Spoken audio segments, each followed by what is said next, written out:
মেঘলা, একটা কথা জিজ্ঞেস করো, সত্যি কথা বলবে? আবার কি কথা? তুমি নাকি প্রেগনেন্ট? এই সন্তানের বাবা কে?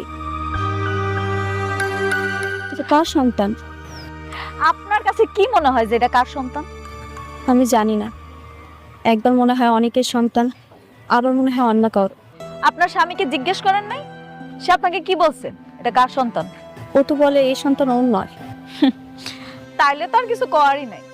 আপনার স্বামী যেহেতু অস্বীকার করছে, আমি কি কমু কন? তুমি এই সন্তানের বাবার সঠিক পরিচয় প্রকাশ করো। এটা তো আমার ব্যক্তিগত ব্যাপার, আমি আপনারা কেন বলতে যাবো? আপনি এখানে দাঁড়ায় রয়েছেন কেন? আপনি যান, আপনার জামাই আপনার লাগি অপেক্ষা করতেছে। যান যান যান। বৃষ্টি,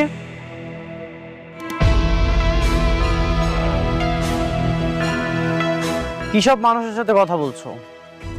তোমার সময় কি এতটাই মূল্যহীন? এসব মানুষের সাথে কথা বলে তুমি তোমার সময়টা নষ্ট করো না, চলে আসো।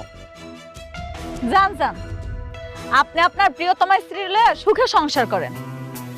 আমি তো আপনাকে পথের কাটা হয়ে দাঁড়াইনি, আপনার কাছে হাত পাততে গেছি আমি। হাত পাততে তো যোগ্যতা লাগে, সেই যোগ্যতাও তোমার নেই। তুমি এতটাই খারাপ যে তোমার সাথে কথা বলতেও আমার ইচ্ছা করছে না।